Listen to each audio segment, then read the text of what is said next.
5-star going up against Deathbots. Both of these teams, it's actually going to be Brax's holdout. So I'm not going to lie, I'm a little bit tilted here. We don't have Brax's holdout, but we have Warhead Junction on Top Drafter. What is that about? Anyway, so Brax's holdout is going to be the map here for this Division 1 match. Getting started just a little bit earlier than we expected. We had a little bit of a delay there, but Kerrigan going to be the ban out here from Team 5-star. Very smart ban.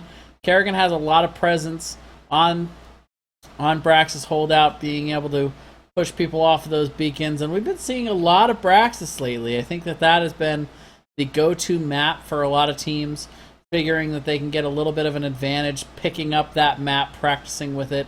I haven't seen any Warhead Junction yet, even though that's what it says. That's Top Drafter, but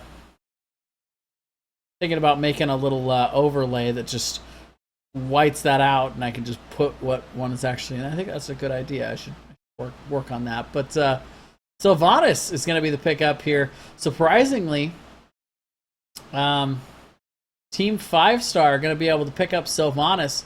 Now, a very, very good hero on this map to be able to push with the map objective. However, not the greatest hero at holding points. So it's a trade-off for Team 5-star here. They do have the ultimate broken hero in terms of enabling the map objective, but they're going to have to build a strong team with their other 4 members in trying to capture it, as we see Deathbolts with 2 very good heroes at being able to work on that. Thrall, very strong on the front line, very good sustain hero to be able to duke it out on these beacons. And Li Ming, you get those resets rolling. She can turn a fight really, really quickly when you're fighting over those map objective points. Muradin coming out here from Team 5-star, also a very good hero for this map, I do believe. He's got decent wave clear, which is very nice. And as far as tanks go, there's not a whole lot that you get more value on trying to capture a point. Muradin can stay in there all day long,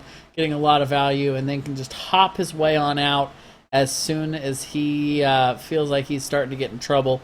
That's second wind, at least, if not third wind, will do a nice job of also getting him back in on those fights relatively quickly. Vala going to be the pickup here from Team 5-star. We've seen a lot of Vala since she got her rework a week or 2 ago. She's been getting a lot stronger. We've been seeing a couple different builds come out, but mostly around keeping that hatred up and just getting all the value out of it, going after that those auto attack kind of hatred builds. We've also been seeing a lot of strafe, which has been getting a lot of value on this map. First of all, adding to the wave clear potential of Vala, but also being able to pressure on those points from a long distance in an AoE style fashion, so putting a lot of good sustained damage out. Ariel is going to be the ban out here from Deathbolts. No surprise here. You want to be able to sustain on those points, so Ariel is a very, very good hero at being able to do that. Could have chosen her here, but instead choosing to ban her. It looks like they might be looking for something else. ETC still on the table. Uther still on the table. We could see Team 5-star going ahead and applying a tank chokehold here, as they do have Muradin already. They have their beefy frontliner, so they might want to ban a little side of beef here. Specifically, ETC could be the ban out. We could also see a Johanna ban. Lots of options. They could also try and go for even more of a specialist chokehold. They are going to choose to ban out Lunara, though. So they have Vala. They figure Lunara, another really good ranged auto attack damage dealer. So they're going to go ahead and apply that chokehold. Interesting. And right away, Deathbolts know exactly what they're going for. I think they have something in mind here. Gul'dan coming out. We don't get to see a whole lot of Gul'dan play. And Malfurion. So this is the second game in a row I've casted tonight where we've seen a Malfurion coming out. Apparently these reworks are enticing teams to play it. We did see Big Dick Damage in the series just a little while ago, actually going all the way to first picking Malfurion because they felt like he was so powerful. Didn't end up picking up a win there, but I'm not sure that was because of Malfurion. So we'll have to see. They're going to get another shot at seeing the Archdruid himself and seeing how he works out. Morales will be the pickup here from Team 5-Star. When you talk about being able to get sustained healing on a point, Morales is one of the strongest heroes in the game in terms of long-term sustained healing. Sorry about that, folks. That was a tongue twister. But they are going to also pick up Artanis. So going with a very beefy front line. Seeing a lot of that here on Brax's Holdout. Again, we're not on Warhead Junction for anybody that's just tuning in. We are going to be on Brax's Holdout for this match. And should be a good one here between Deathbolts and Team 5-Star. Johanna will be the pickup. They needed their big beefy frontliner. Johanna does a really nice job of being able to zone out on those beacons, being able to stay in there for much longer than your average tank or your average hero for that matter. Malfurion also pretty good sustained healing for Thrall and Johanna, who in and of themselves are decent at dueling and sustaining on those points. So pretty interesting draft coming out from them. Meanwhile, on the other side, Team 5-Star, again, if they can capture these points, which I feel like they do have a shot at it with this double tank front line that they've gone with here, they could get a lot of value out of it with Sylvanas. We'll have to see which team is able to really rotate better and be able to get to these points and be able to take them. Looks like we got one team completely readied up here. Team 5-Star ready to go. Waiting on the members of Deathbolts here. Get rocking and a-rolling. We've seen, like I said, we've seen a lot of Brax's Holdout. It's kind of a running joke at this point that unfortunately we don't have it on Top Drafter, because it seems like I'm spending almost as much time explaining that. Kind of a bummer, but maybe I will. I'll make that little overlay for adjusting the map. I think that's going to be value. All right, looks like we are ready to go here. And we are going to be loading in here on Brax's Holdout, Division 1, Team 5-Star versus Deathbolts. On the left, we have Team 5-Star. We're going to have Kift on Vala. Sorry, let me get the... There we go. Raziel is going to be playing Lieutenant Morales. Josh is going to be playing Artanis. Sheej is going to be playing Muradin, and Tasaku is going to be playing Sylvanas. Meanwhile, on the right, we're going to have Deathbolts is going to be your red team. Our Oboros is going to be playing Gul'dan. Mysterila is going to be playing Malfurion. Billy Fish, with my favorite name so far. Thank you very much, my friend. Is going to be playing Thrall. Bellis is going to be playing Johanna, and Zodiac on the Li Ming. 3, 2, 1. Facility online. We see the 5-man rotation coming out here near the mid from Deathbolts to start this off. Kind of looking around for where that Sylvanas cheese might be coming out. Oh, there we go. Sorry about that. I think we got it all ready to go now. I think we're ready to just relax and watch some Heroes of the Storm. 4-man rotations going to these bot lanes. We're going to see Sylv and Thrall are going to be our solo soakers up in the top lane. Already those Morales heals being felt as Kit getting a little bit out of position there, but is able to barrel roll back to Razzle to be able to get those heals, and taking the Zodiac just chunking there. But again, these Morales heals already at half mana, but just the raw sustained healing power to be able to keep the team in for these long fights. Get that beam of love going. See Zodiac coming out a little bit, just gonna get hit by that stun, but plenty of time to get back. But Miss Aurelia getting very, very low there on that Malfurion. Those heals can take quite a long time to actually come into play, especially early before they're able to get any kind of healing boost on that initial healing. So far, only the Innervate boost from Malfurion on that first level can get a little bit going later, but yeah, a ton of damage coming out there from Kift.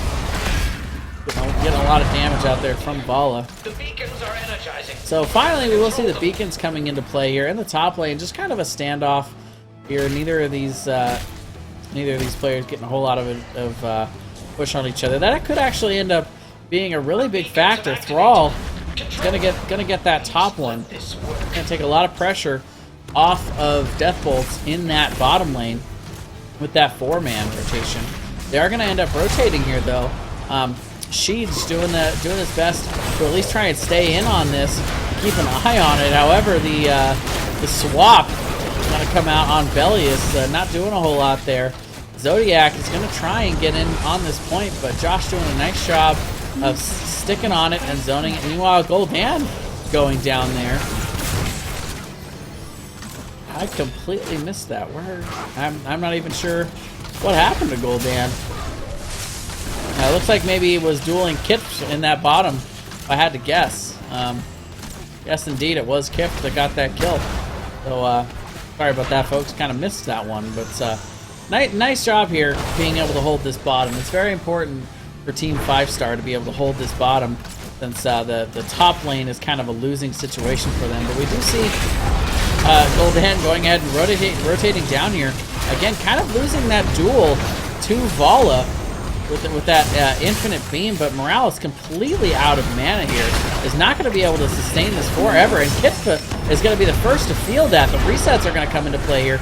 Zodiac going to be able to throw out a little extra ability, actually not getting that much value, but for now, both beacons are going to be held here by Deathbolts as they were able to win the overall long sustained fight as Morales finally ran out of mana. That's the big story here. As soon as Morales ran out there. And we do see Tatsu doing a nice job, though, winning that top lane to be able to at least stop the Zerg infestation here for the side of Deathbolts for a little while. But ultimately, we do see Malfurion rotating up there to be able to pick that up. And, oh, we see Kipt going down there on Vala. That poison damage, a little bit too much to handle, as looks like they're going 1 for 1 in the overall dueling count so far. And that is going to be a full 100-0 for the side of Deathbolts. They are able to out-rotate their opponents. Never really all that much focus to trying to catch that top lane, to try and get that top beacon. And that's going to be very important for them as they try to be able to take advantage of this Sylvanas and that poison to be able to shut down the towers. But right now, not getting that value, they did not get any of the Zerg to be able to push for their side, so they're just going to have to clean this up. Again, this first Zerg push, not always the biggest deal. It's not as powerful in this first phase. Really doesn't get all that much value if you pay attention to it and you clean it up and you don't have any kind of strong, solid mechanic like a Sylvanas to really be able to aid the push. So they do get the front wall, but it's nothing that they can't recover from. No real advantage gained in the bottom lane. About a third of a level. Nothing too serious here. But Deathbolts, you know, they do get a nice start here. They get that full Zerg push. At least they didn't have to worry about clearing it. Meanwhile, in the bottom lane, Gul'dan just getting completely caught out here. A little bit too far in. The rotation will come out in response from Deathbolts, but not in enough time to save Gul'dan. Nice pick there from the side of Team 5-Star. Billy Fish doing what he can.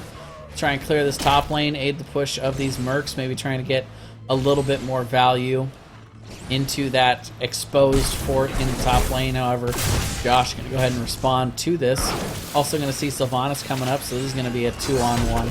In the bottom lane, we see the Bruiser camp captured. So they're going to try and push in both lanes here as they've picked up both of these mercs. No mercs pushed up here from Team 5-star, but they might just be saving it. They might be trying to see if they can't get that rolling for themselves going into the next phase. But I think I like Deathbolt's strategy here a little bit more. In the downtime, go ahead and pick up those mercs and try and get these so you can really focus on capturing those beacons and securing yourself a big Zerg wave when those beacons are activated, which should be soon here. She's getting very, very low in the middle of that team fight. Dwarf tossing out at the very last second. Gonna be able to heal up pretty quickly again with that third win, but Sylvanas going down in the top lane to Billy Fish. Very nice push there is gonna secure them that top beacon. No one is even gonna be able to contest that. Josh is gonna try, but if Billy Fish makes a quick enough rotation, he's gonna be able to get this, and that is gonna be both beacons going over once again to Deathbolts. Josh is gonna be able to rotate up here and stop this for the moment, but Billy Fish is gonna answer, and the duel is gonna begin between these two. As meanwhile, in that bottom lane, we see the 4-man sticking down here, as level 10s have been picked up here for the side of Deathbolts. They are starting to get a little bit of the snowball rolling. Meanwhile, Billy Fish giving that up for the moment to Josh. Volley going down in the bottom lane as getting a little bit too overly aggressive with those level 10s still in play. Needed to be a little bit more careful down there. Sylvanas also going down. And a 2 for nothing there as Deathbolt's doing a nice job of taking advantage, but Billy Fish still has not been able to take this beacon in the top lane. Maybe stalling it a little bit. They know this push in the bottom is where the Zerg are going to be coming, so a nice strategic call here from Deathbolts, not pushing too hard on that, keeping enough attention to it that Artanis needs to stay in the rotation, and they're certainly not going to give up this bottom beacon with this 4-man rotation and the level 10s in play. But they also realize they don't need to capture this right away. They soften up that bottom lane for where the Zerg push is going to be pushing, and I gotta imagine eventually they're gonna pressure this a little bit more. Josh actually getting very, very low here. Billy Fish just kind of clearing the lane, just not freaking out too much. Josh actually nearly out of mana. We're actually going to see Tatsu rotating up, and all of a sudden this is going to turn into a 2v1. Billy Fish running for his life with that Wind Fury, but is actually just going to cleverly rotate down to try and capture this beacon. Tatsu is going to have to get in on this, is actually going to be able to block it for now. Meanwhile, in the bottom lane, battle raging on. Going to be won by Tatsu yet again up here, being able to take down Thrall in that duel. Very, very nice. And for the moment, actually, we do see Team 5-star with these level 10s able to also pick up the bottom beacon to hold them both as they have started charging their Zerg push up in that top lane. This could end up being a big turning point here for Team 5-star as they are able to zone out Deathbolts, and all of a sudden the Zerg push is real. I don't know if Johanna is going to be able to rotate in here close enough to stop it. It's going to be extremely close, and sure enough, 3 ticks just barely able to forestall that full Zerg capture. And now we will see Team 5-star having to rotate somebody after this. Tatsu not going to be enough to do that all by themselves. And actually, the rotation coming out here from Deathbolts. But Kip's getting very, very far in here. He's actually going to have to roll out of that situation. But the 4-man rotation is going to be able to defend it, at least for now. And we are going to see Bellius rotating down. But as soon as this is a 4v4, we may see Team 5-star. And we see Sylvanas trying to go after that in the top. We'll have to see. But for now, they're pushing them off just a little bit. At least able to get some of that channeled. But it's turning into a full-out fight. We will see Tranquility coming out. Everybody going ahead and hitting the R button. And Artanis is going to be the first to fall. The resets are on here for Zodiac. We're going to see Vala falling next, as Zodiac on a full chase rampage here is going to take down Lieutenant Morales as well. And they're going to be able to capture both beacons. All of a sudden, Deathbolts charging these Zerg. It looks like they might actually be able to win this outright. And indeed, that is what's going to happen here. It's going to be 2 very large Zerg pushes just a slight advantage here from Deathbots. But they are going to leave Sylv. They're actually going to have Sylv be here for health. Bottom lane, we'll have Deathbolts pushing. No fort there. So just that alone is going to be a pretty big advantage. But top lane, we are going to see Team 5-star and their Zerg pushing the top lane. Only one Ultralisk, but ultimately still something that they're going to have to answer to. They're going to send Gul'dan. Meanwhile, in the bottom lane, here comes the full Zerg push for the side of Deathbolts, pressuring this keep. Right away, Billy Fish is going to be able to zone out Artanis, being able to get that Sunder to secure that one kill and the resets. Zodiac is going to be laying a ton of damage out here, but a little bit of poison damage pressuring, but Malfurion getting some serious heals out here. They do have the 13 tier advantage as well, so every advantage here for Deathbolts at the moment as they pressure this keep. It is slowly going down to these ranged minions, to these ranged Zerg minions. We're also seeing another wave coming in. These 4 members doing everything they can to try and pressure against this, to try and save their keep, but it is not going to be possible. It will go down to the Zerg push, and first keep of the game going over to Deathbolts. Is it safe out there now? In the top lane, they were able to clear that out pretty easily. Nice solid use of Gul'dan there in his wave clear, actually.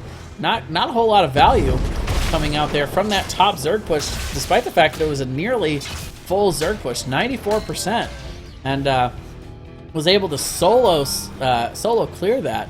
Just incredible wave clear from Gul'dan. Very nice job there, and just a great strategy so far coming out from the side of Deathbolts. They've clearly planned out what they're doing on this map this week, and know exactly how they're going to handle these situations as they come up. But overall, not a bad response here from Team 5-star. They're not out of it yet. They have got their 13 advantages and a nice rotation there to be able to get a kill. That pick on Thrall is going to be able to allow them to soak this and pressure this top lane. Meanwhile, in the bottom lane, they're sending Sylvanas to be able to clear that wave out. Should be fairly easily doable there. But we will see the 4-man rotation coming out here from Deathbolt. They go ahead and leave that bottom lane. They're also a nice isolation there on Kipt from that huge Horrify. It's going to be able to get out of that situation and get healed up pretty quick by Morales. Stimpack coming out onto Kipt as well. They are going to try and turn this, but they are down to 16 talent here, and that Strafe is not going to get a whole lot of value. Meanwhile, Siege getting incredibly low is going to have to work costs out of this situation. It is a 4v4, but Thrall is starting to come back here. Should be here very soon. Does have Sunder available. They're going to have to back out of the situation, or it's going to get ugly. Billy Fish looking for that Sunder is actually going to hit Kipt in the wrong direction, trying to isolate them, but is going to allow Team 5-star to get away from this situation for now and capture that bottom beacon for them. Or, well, actually, yeah, they are going to go ahead and rotate to that bottom beacon. The top beacon easily picked up here from Deathbolts, as they did have Team 5-star on the run. And for now, they do have that 16 talent here. They can kind of dominate and go wherever they want. There's not a whole lot the Team 5-star can do about it if we see a 5-man commitment anywhere from Deathbolts. But for now, capturing both beacons without any contestment at all there. She's a little bit too late to get into that situation. Juice probably could have stalled it out, but for now, both beacons are charging. They're controlling the top ones as well. Tatsu getting very, very low there. And Juice is actually going to get in there at a very, very nice stall out there from She's being able to at least stall this capture for now. They actually get the top beacon as well, but Sylvanas going down, and it's going to turn into a 3v2. The Horrify coming out to try and at least stop Josh's shields, and that is going to work. Zodiac's going to get the resets and pressure Siege off of this, and for now they're going to hold both beacons. Billy Fish coming in to grab that is going to be able to cap it, but it's going to be pushed off in short order. Not going to be enough to finish that cap, but a little bit more percentage in there, and with a 3-man rotation, they're easily going to finish this off. Deathbolts getting a 100-0 Zerg push to come into this top lane. They've already got the bottom keep. Level 16 is right around the corner for Team 5-star, but they don't have it quite yet. There it is. They pick it up. But this is an extremely scary moment, as this top keep is going to be completely annihilated. Yet again, Billy Fish missing that just a little bit on that Sunder, trying to isolate Kipt. Are they going to be able to secure it? And no, that is going to allow him to be able to get out of that situation. That Sunder making all the difference, just slightly on the wrong side, knocking them back towards the team instead of a way to isolate them. But still very, very scary situation. Full 5-man commitment. Everybody pushing into this Zerg push. Artanis getting a little bit too far in. The Zerg push being underestimated here. However, Belios getting very low. Billy Fish having to back up. The healing power of Morales going to be able to save Kipt for now. But all of the ults are gone at this point, other than Horrify still up. But they're actually a nice defense there from Team 5-star. They are able to save their keep. The bottom lane is pushing up against their core, however. They're going to have to answer to that as well. But they are able to at least force Deathbolts off of their top keep. They do save that top keep for now. But the next Zerg push will be pushing in the bottom lane, however, so they're not going to have a keep there. They really need to get a good, solid Zerg push for themselves if they hope to win, and get some structure damage too. I mean, they haven't really had an opportunity to take advantage of the Sylph pick yet.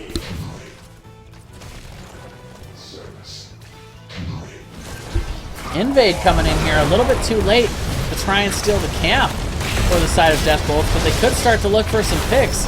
Again, ton of damage coming out on Vala. However, the Morales heals enough to keep her alive.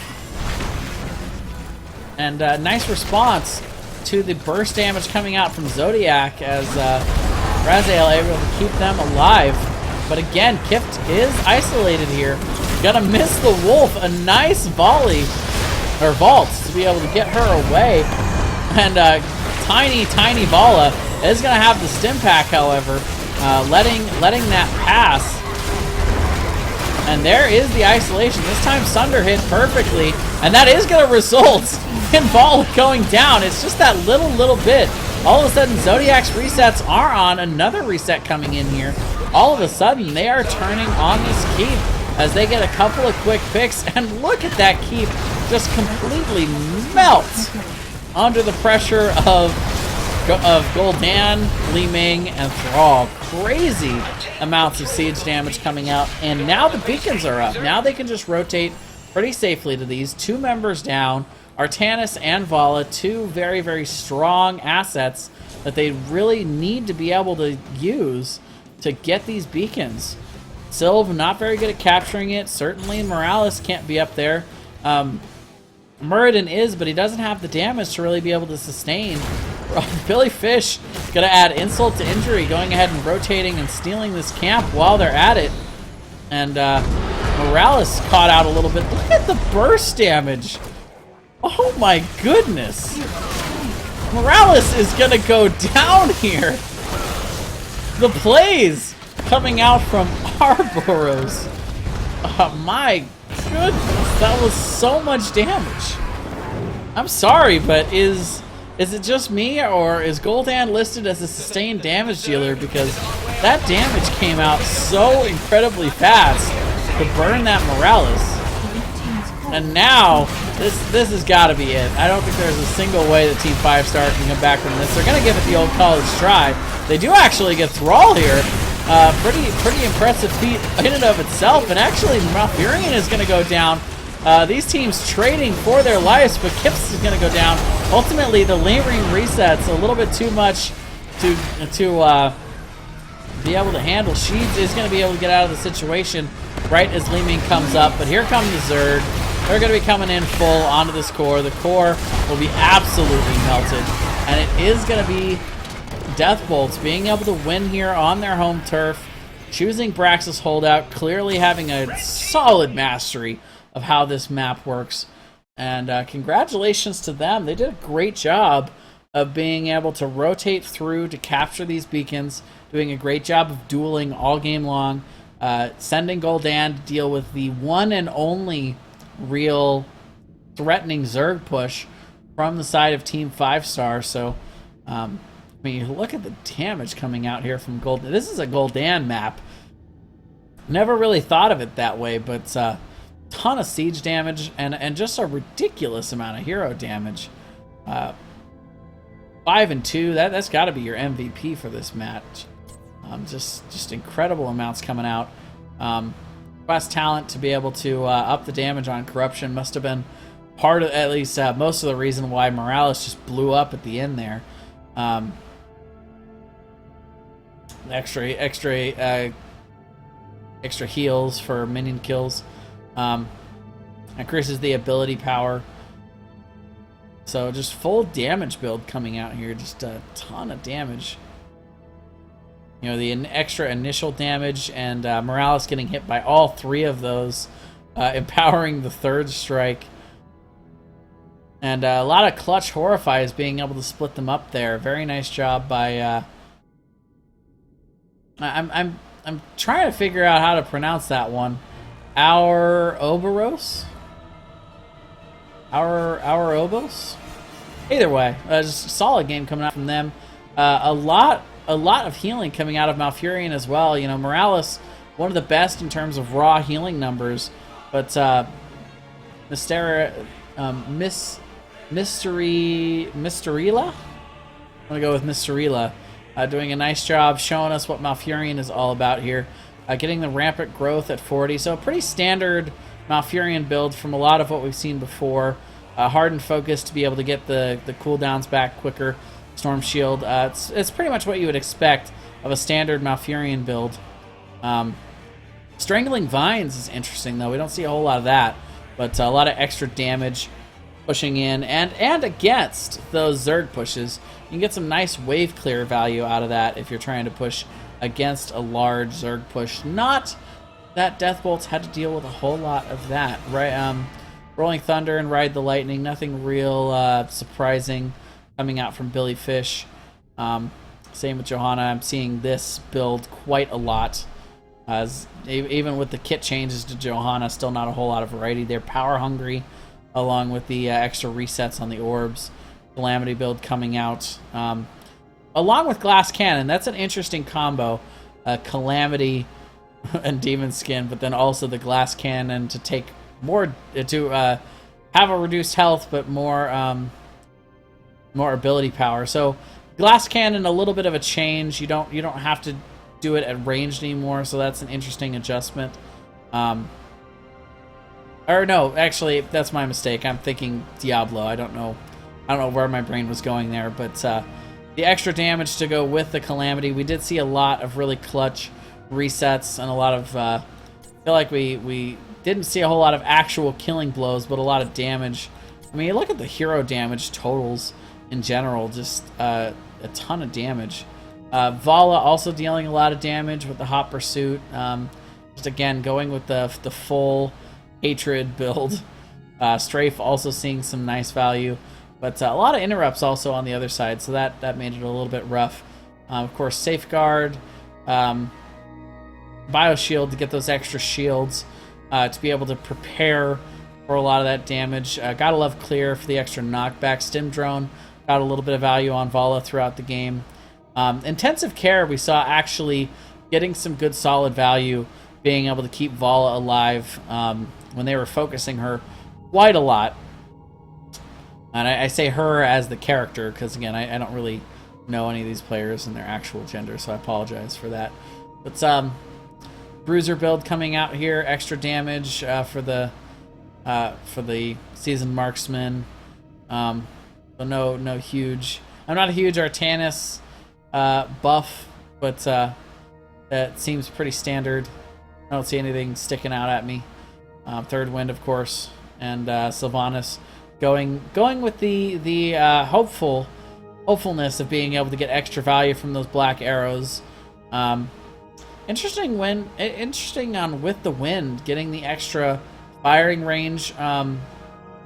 Could get a little bit of value out of being able to hit from further away when you're dueling on the beacons. So that's not a talent that we normally see taken, but interesting there. Of course, Barb Shot, all the extra damage when you're trying to clear those minion waves and those Zerg pushes. Wailing. Didn't see a whole lot of super value Wailing, but Windrunner to be able to get all of those extra Withering Fire shots, which is nice, and of course Cold Embrace. So congratulations to both of these teams, putting on a really good show for us. Deathbots walking away with a big win, and look forward to seeing these two teams next week in Chair League. That is going to be it for me tonight, guys. Thank you very much for joining me, and I will see you guys later. Have a great night, guys.